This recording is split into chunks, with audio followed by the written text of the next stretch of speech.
మనము initiation human and solar చదువుతున్నాం. మనం ఇనీషియేషన్ అనే విషయం తెలుసుకోవాలి అంటే అసలు మనం ఏం నేర్చుకోవాలి అన్నది స్పష్టంగా అర్థం అవ్వాలి. మనకి చదవటం అనేది బుక్ బేసిక్ కాదు. బేసిక్ ఏంటంటే అసలు ఇదంతా ఎందుకు అని. ఇనీషియేషన్ అంటే దీక్ష అంటే ఒక తెలియటం నీ జీవితంలో ఆధారం ఎలా ఉంటుంది అన్నది చాలా ఇంపార్టెంట్. ఉదాహరణకి మదర్ అంటాం, అమ్మ అంటే తెలీదు, అమ్మ అంటున్నారు. జనరల్గా మనం అమ్మ ఎందుకు అంటే మా మదర్ మీ వల్ల వచ్చింది. ఎలా వచ్చింది అంటే అమ్మకి చాలా రిలేషన్షిప్స్ ఉన్నాయి. నీకు అమ్మ సరే, కానీ అమ్మకి చాలా ఇనీషియేషన్స్ ఉన్నాయి. ఇనీషియేషన్ అంటే అది. అంచేత ఇనీషియేషన్ మీరు చదవాలి అనే దానికంటే ముందు అసలు ఇనీషియేషన్ ఎలా ఉంటుంది అది చాలా జాగ్రత్తగా మనం అర్థం చేసుకోవాలి. చాలా మాటలు మనం ఉపయోగిస్తూ ఉంటాం, కానీ ఆ మాటలు ఏంటో అర్థం తెలియదు. అన్న అంటే తమ్ముడు, తమ్ముడు అంటే హస్బెండ్, ఫ్రెండ్. ఫ్రెండ్స్లో అనేక మంది ఫ్రెండ్స్. అందరు ఫ్రెండ్స్ ఒకేలాగా ఉంటారు? అందరూ ఫ్రెండ్సేనా? డెఫినేషన్ కరెక్ట్, అందరూ ఫ్రెండ్సే. మరి అందరూ ఫ్రెండ్స్ ఉంటేనా? అదే ముందు జాగ్రత్తగా అర్థం చేసుకుంటే ఇనీషియేషన్ అంటే ఏంటో స్పష్టంగా అర్థం అవుతుంది. అందుకే ఈ మాట అంతా చెప్తున్నది. ఇది అర్థం అవటానికి కొన్ని డయాగ్రామ్స్ మీరు స్పష్టంగా అర్థం చేసుకోవటం చాలా మంచిది ముందు. ఎందుకంటే ఆ డయాగ్రామ్స్ మీకు కంటిన్యూస్గా ఉంటే ఈ పుస్తకమే కాదు, మీ జీవితం కూడా లైన్లోకి వస్తుంది. అంచేత ఫస్ట్ డయాగ్రామ్ మీకు చెప్పాను నేను. ఫస్ట్ డయాగ్రామ్లో ఏం చెప్తుంది? 3 లైన్స్ ఉంటాయి. ఇందులో physical atom, astral atom, mental unit ఉంది. అంటే ఏంటని అది చాలా జాగ్రత్తగా మీరు అర్థం చేసుకోవాలి. ఎక్కడున్నాయో చూడండి, అది ఏ లెవెల్లో ఉందో. అది 7th ప్లేన్లో ఉన్నాయన్నీ. కింద నుంచి చూస్తే 7th, పైనుంచి చూస్తే పైనుంచి 7 ప్లేన్స్ అని ఉన్నాయి అక్కడ. ఇంతకీ పాయింట్స్ ఏంటని ఇనీషియేషన్లో ఫస్ట్ ఇనీషియేషన్ ఫిజికల్ పాయింట్లో ఉంటుంది. దాన్ని కింద తీసుకురాము. కిందది ఫిజికల్. ఇంకాస్త పెద్ద చేయగలవా? క్లారిటీ వస్తుందా? ఇంకాస్త పైకెత్తు. దాని ముందు జాగ్రత్తగా చూడండి. అక్కడ డెన్స్, లిక్విడ్ అర్థమవుతుంది. ఏం చెప్తున్నాను? వీటి గురించి చెప్తున్నాను. Dense, liquid, gaseous, 4th ether, 4th, 3rd, 2nd, 1st ether. Ether అనే మాట మీరు ప్రాణ అని అనుకోవచ్చు. ఇక్కడ 4 ప్రాణాలు ఉన్నాయి, కిందన ఇవి ఉన్నాయి.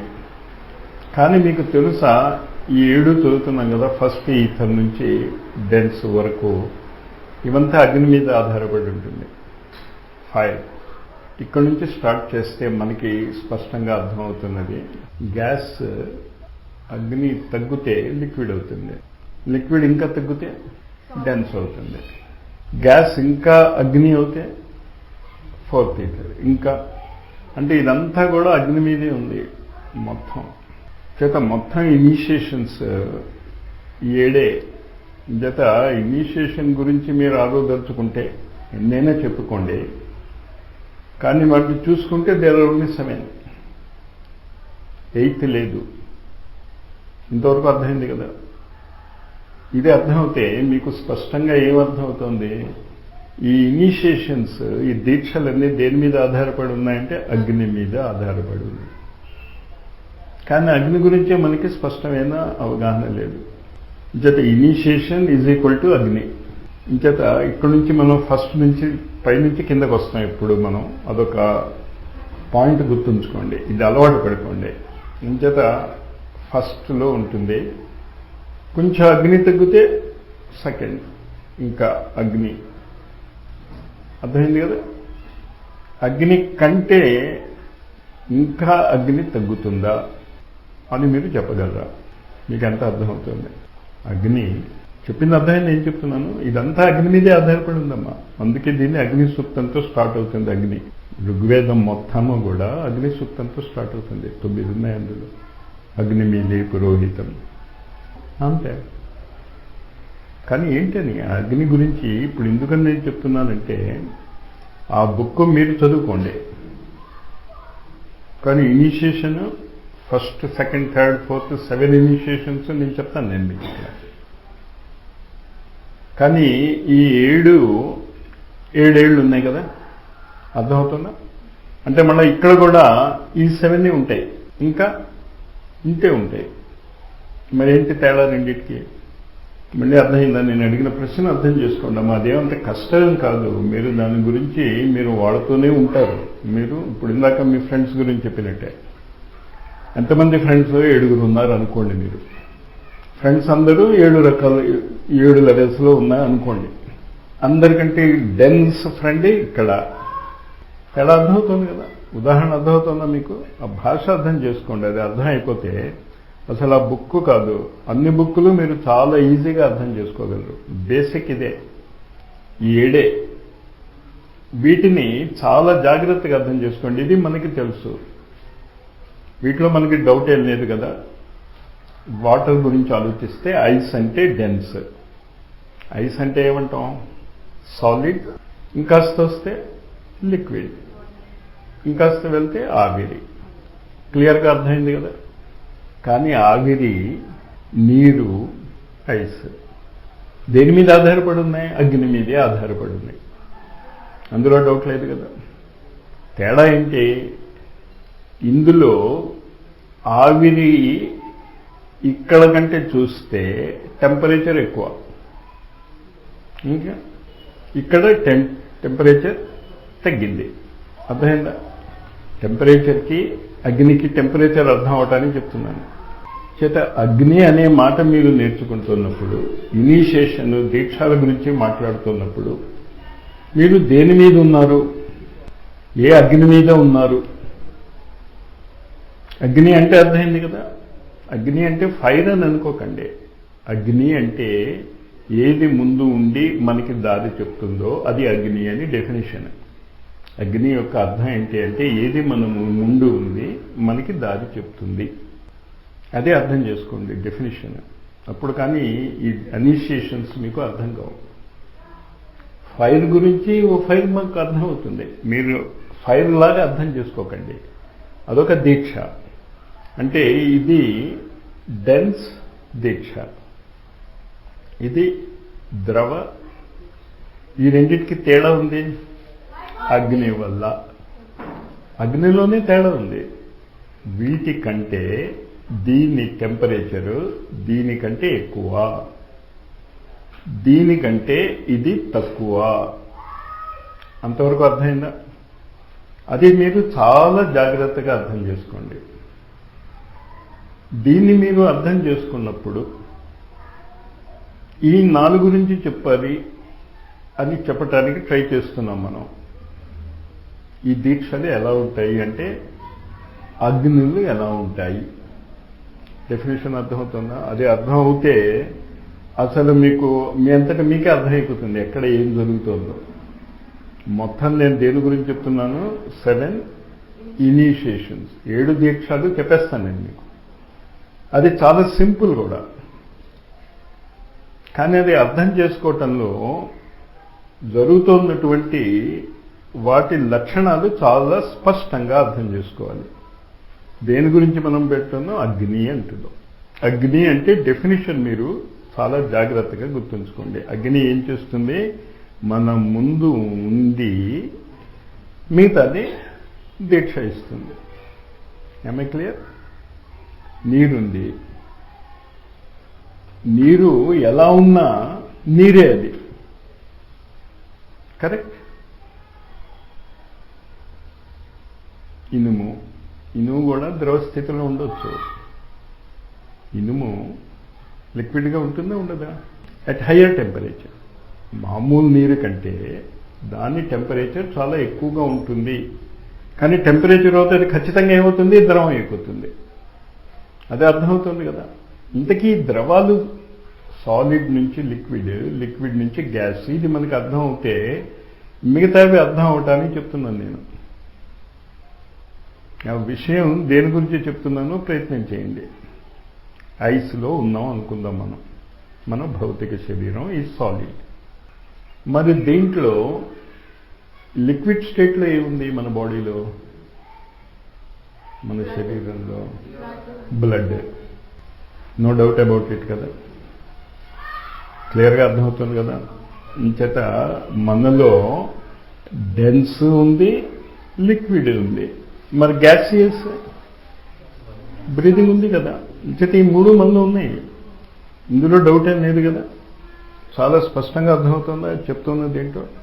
అంటే మనకి భౌతిక శరీరం ఉంది, ద్రవ శరీరం ఉంది, వాయు శరీరం ఉంది.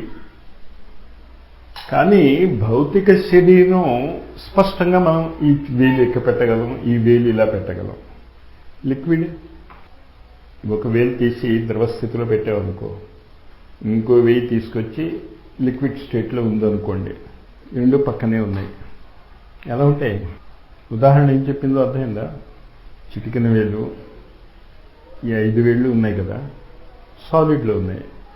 ఇదే లిక్విడ్ ఫింగర్స్ ఉన్నాయనుకోండి, ఊహించగలరా లిక్విడ్ ఫింగర్స్ అంటే ఏంటో? లిక్విడ్ ఎలా ఉంటుంది అప్పుడు? అది మరి మీరు పట్టుకోండి, అది అప్పుడు కదా ఇనిషియేషన్ మీకు అర్థం అవ్వాలి. మీరు దీక్ష గురించి మాట్లాడుతున్నారు, దానికి గందరగోళం అంతా. ఇనిషియేషన్ అడుగుతున్నారు చాలా ఈజీగానే, కానీ మీరు మళ్ళీ డెన్స్కి వెళ్ళిపోతారు. అది తప్ప మీకు అర్థం కాదు. ప్రశ్న అది. ద్రవ వచ్చిందయ్యా, చాలా జాగ్రత్తగా అర్థం చేసుకోండి. నేను 7 ఇనిషియేషన్స్ మీకు అర్థమయ్యేటట్టు చెప్పేస్తాను నేను, మీకు అర్థం కూడా అయిపోతుందమ్మా. అందులో అదేం కష్టం ఏం కాదు. అది ఇంకేంటే అది ఫిజికల్ గురించే చెప్తున్నాను నేను. భౌతికం గురించి మీకు ఎందుకు అర్థం కాదు? మీరు ఇటు వచ్చి దాన్ని ఆ దృష్టికోణంలో పట్టుకోవటం లేదు. మీ బాడీలోనే బ్లడ్ లిక్విడ్, అందులో డౌట్ లేదు కదా. కానీ ఆ లిక్విడ్ మన ఫిజికల్ బాడీ, చాలా జాగ్రత్తగా అర్థం చేసుకోండి. ఇనిషియేషన్ గురించి చెప్తున్నాను నేను. మన బాడీ సాలిడ్, బ్లడ్ ఎక్కడుంది? ఉంది కదా మొత్తం బాడీలో. అవంతా ఏ దాంట్లో ఉన్నాయి? లిక్విడ్గా ఉన్నాయి. కరెక్ట్. ఏంటి రెండింటికి తేడా? బ్లడ్ ఉంది మనలో, లిక్విడ్ స్టేటే కదా. మన బాడీ ఫిజికల్ బాడీ, కళ్ళులాగే ఉంటాయి, చెవుల్లాగా ఉంటాయి, నాలిక, వేళ్ళు అన్నీ సాలిడ్గా వేరు ముక్కల్లో అర్థమవుతుంది. కానీ ఇదంతా ఉండటానికి బ్లడ్ ఉండాలా అక్కర్లేదా మన శరీరంలో? అంటే నువ్వు డెన్స్ అని చెప్తున్నావు, కానీ అసలు లిక్విడే లేకపోతే ఇది ఉంటుందా? అది అర్థమైందా మీకు? తేడా అర్థమైందా? అంటే ఇదైతే ఉంది, కానీ వీటికి ఆధారం ఏంటి? ఆ లిక్విడ్ అంతా ఒకేలాగా ఉంటుంది. ఇక్కడ నుంచి బ్లడ్ తీసినా, కాళ్ళు నుంచి తీసినా, ఎక్కడి నుంచి తీసినా బ్లడ్ ఒకేలాగా ఉంటుంది, ఏమీ తేడా ఉండదు. అది తెలుసా మీకు? ఎక్కడి నుంచైనా బ్లడ్ తీయండి, అన్నీ ఒకేలాగా ఉంటాయి. కానీ ఆర్గన్స్ మారిపోతున్నాయి. Is it clear? ఇనిషియేషన్ కోసం చెప్తున్నామ్మా, అంతకంటే ఏం లేదు. మీకు అర్థమైపోతే అంత పుస్తకాలు ఏం చదవక్కర్లే, మీకే అర్థమైపోతుంది ఆ ఇనిషియేషన్స్ ఏంటో. మీరు జీవించి ఉండటానికి బేసిక్ బ్లడ్ ఫిజికల్ బాడీయా? Very clear. ఒకవేళ బై ఛాన్స్ ఎక్కడైనా బ్లడ్ వెళ్ళకపోతే అదేమైపోతుంది? గాన్. అంచేత నువ్వేదో భౌతిక శరీరం గురించి మాట్లాడుతున్నావు, కానీ బేసిక్ దేని మీద ఉంది? బ్లడ్ మీద ఉంది. Very clear. కానీ చిన్న తేడా ఉంది రెండింటికి. Physical body different. చిటికెన వేలులా ఉంటుంది. మన హెయిర్ ఒకటి తీసి పెట్టుకుందాం అనుకోండి, ఈ హెయిర్కి ఏమో దేవుడికి తెలియాలంటే బాల్డ్ అంటూ వదిలేయండి. కానీ ఇదంతా దేని మీద ఆధారపడింది? బ్లడ్. ఈ రెండిటిలో ఫిజికల్ బాడీ మోర్ ఇంపార్టెంటా, బ్లడ్ మోర్ ఇంపార్టెంటా? రెండిటికి ఇంపార్టెంట్ అంటే దేనికి ఇచ్చుకుంటారు మార్క్? బ్లడ్డే కదా. Very clear. కాదు, ఇంకాస్త పైకి వెళ్దాం. బ్లడ్ కాదయ్యా, బ్రీదింగ్. బ్రీదింగే లేదనుకో, నీ బ్లడ్ ఏం చేస్తుందిరా? తేడా అర్థమవుతుందా? కానీ ఈ బ్రెయిన్ ఎప్పుడైతే మీరు తీసుకుంటున్నారో మెయిన్లీ ఆక్సిజన్, అంతే కదా. ఆక్సిజన్ అంటూ లోపలికి వెళ్ళి వస్తూ ఉంటే నువ్వు ఉంటావు, ఉంటే బ్లడ్ ఉంటుంది, బ్లడ్ ఉంటే అంచేత బ్లడ్ కంటే ఏది మోర్ ఇంపార్టెంట్? మనం ఆక్సిజన్ అనుకుందాం. మనం ఆక్సిజన్ అంటే అంత కరెక్ట్ కాదు, ఇంకేంటి దాంట్లో మళ్ళీ కార్బన్ డైఆక్సైడ్, నైట్రోజన్ ఒక అది దాని గురించి మనం పెద్ద గందరగోళం అక్కర్లే.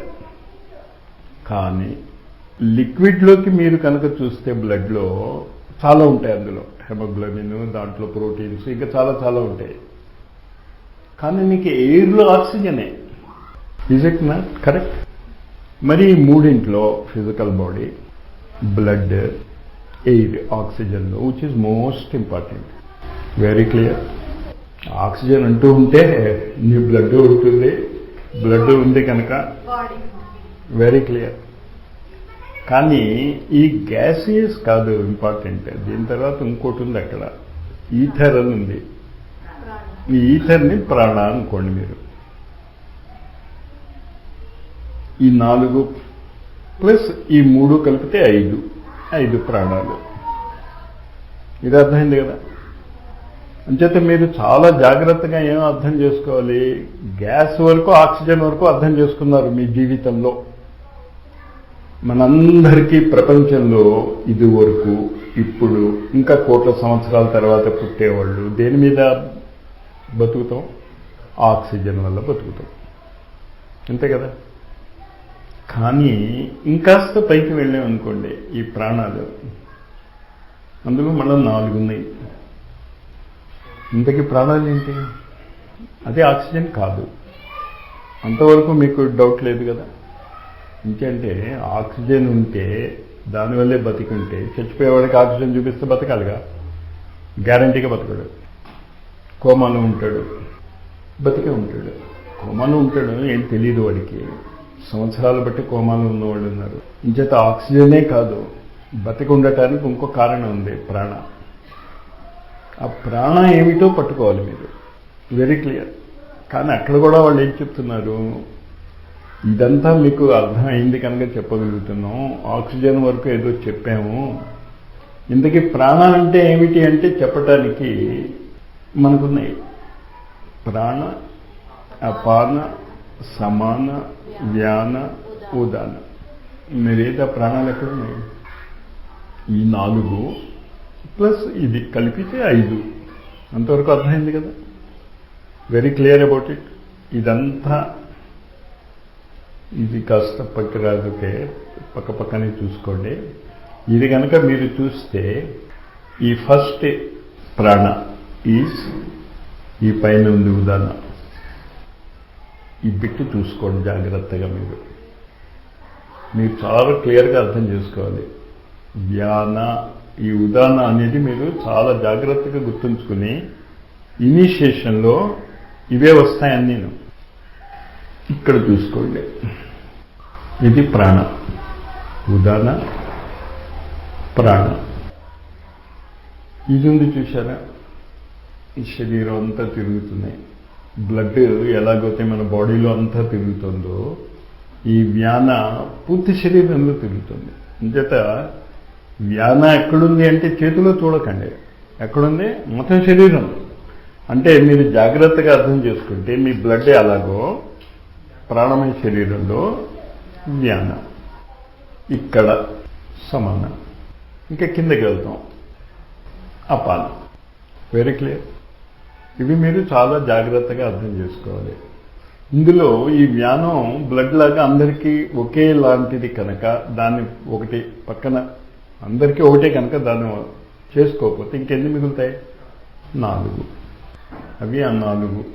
ఇందులో మీరు చెప్పగలరా ఇప్పుడు ఈ నాలుగింట్లో ఈ లెవెల్స్ అర్థమవుతుంది కదా. డెన్స్కి సంబంధమైనటువంటి ప్రాణముకి ఏం ప్రేరణ పెట్టవచ్చు?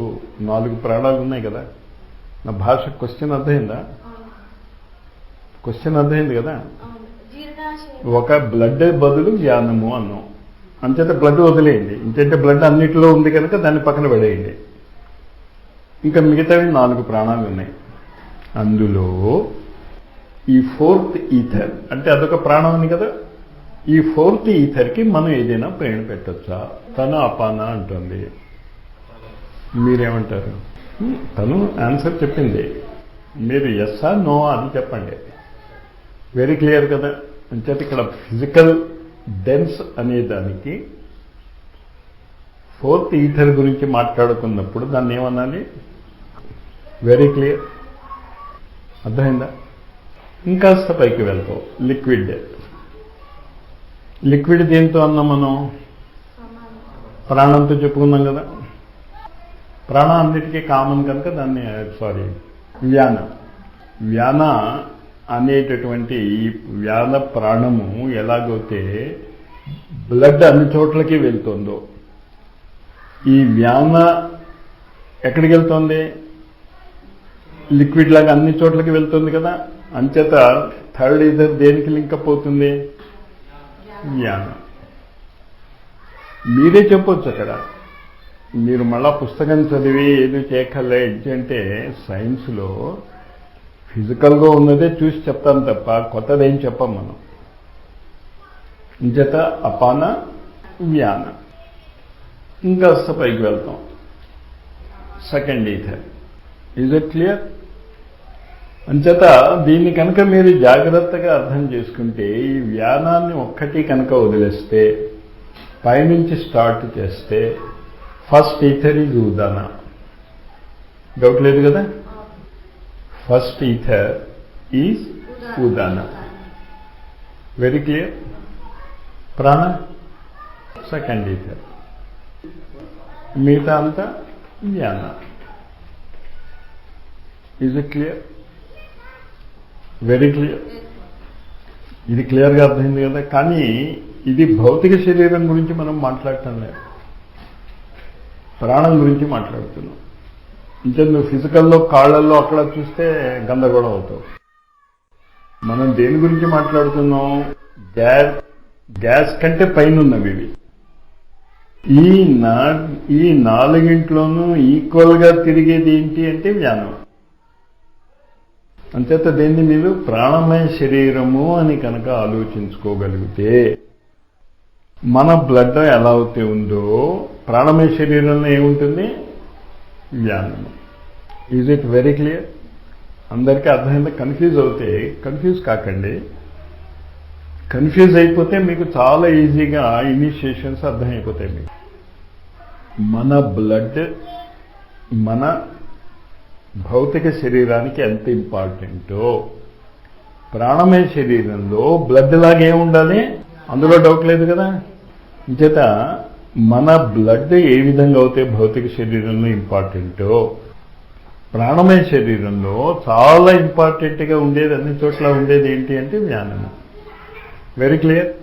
అంటే ఇది బ్లడ్కి వెళ్తుందా వెళ్ళదా? వ్యానము.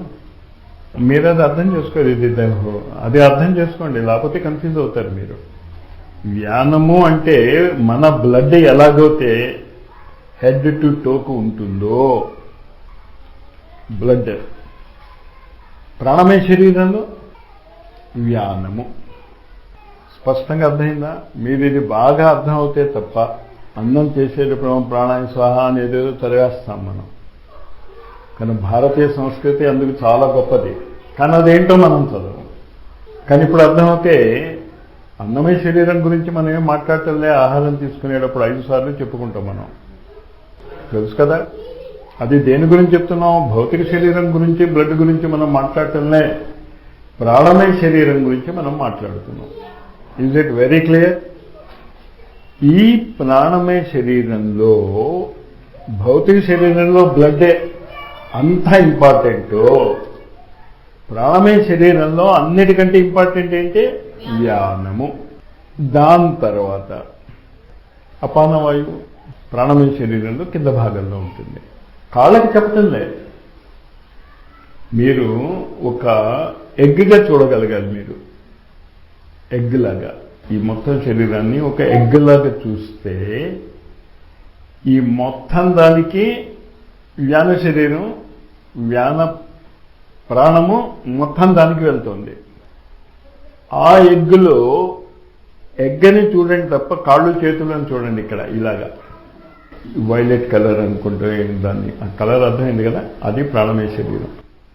అందులో ఇది అపానవాయువు.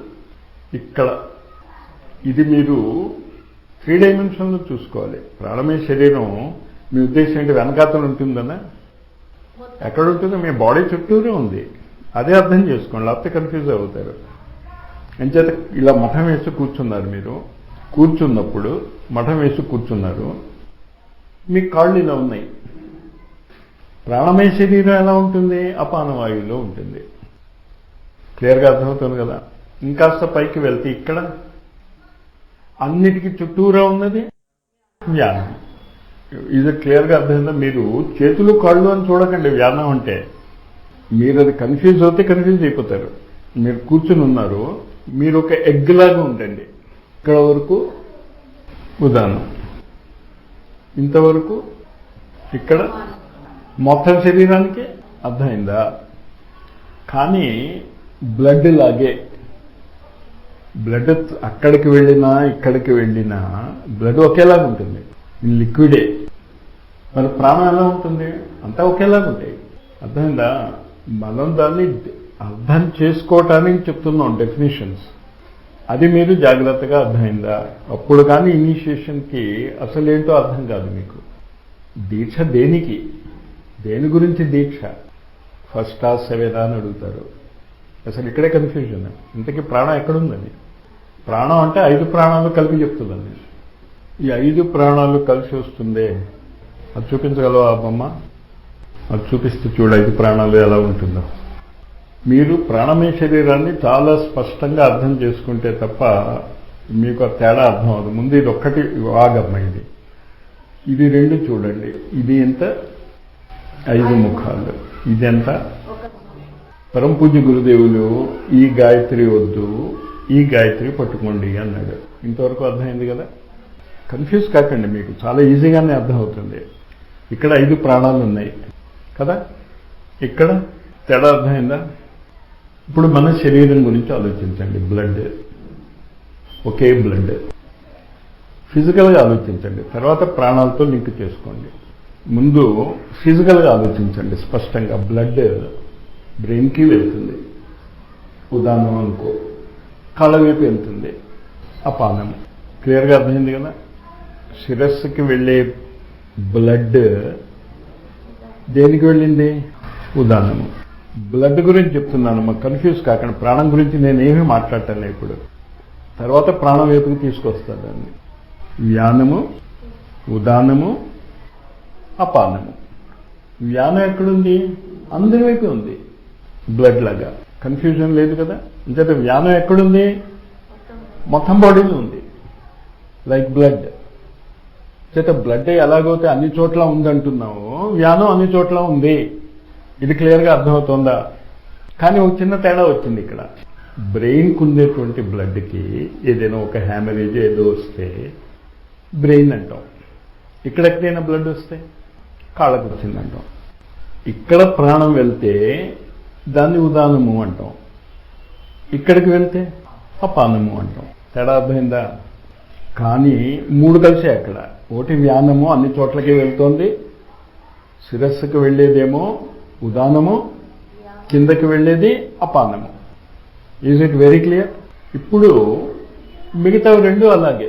ఇక్కడికి వెళ్తే సమానము అంటాం, ఇక్కడికంటే ప్రాణ అంటాం. I clear? కన్ఫ్యూజన్ ఏం లేదు కదా. ఇప్పుడు పంచముఖి చూడండి. మీరు ఈ 5 ప్రాణాలు వెళ్తున్నాయి కదా, కానీ ఇక్కడ ఉండేది వ్యానమే. ఇదే అందరికీ ఉంది, కామన్, అవునా కదా. మిగతా 4 వేరు వేరు పార్ట్స్కి వెళ్తున్నాయి. కానీ వెళ్తుంది ఎక్కడికి? ఒకటికే వెళ్తుంది. కానీ చిన్న తేడా ఉంది. ఇది మీరు చూడాలి అంటే ఇక్కడ చూసుకోండి, 5 ప్రాణాలు కింద చూసుకోండి, 5 కలర్స్ అక్కడ ఉన్నాయి. మీరు ఏదైనా పెట్టుకోండి, 5 ప్రాణాలు ఉన్నాయి అక్కడ. ఈ 5 ప్రాణాలు కరెక్ట్గా చెప్పాలి అంటే ఇవన్నీ కలిపి ఒకటే వ్యానము, blood.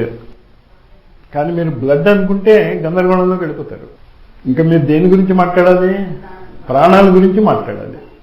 Is it very clear? ఇంకా ఒకే వ్యానము ఈ 4 లెవెల్స్లోకి బ్లడ్స్ మన ప్రాణం వెళ్తున్నాయి, 5 ప్రాణాలు. కానీ ఒక చిన్న తేడా ఉంది అక్కడ. అందుకోసం అది మీరు మీ అంతటి మీరు పట్టేసుకుంటే అసలు 5 ఇనిషియేషన్స్ మీకు ఇప్పుడే అర్థమైపోతుంది.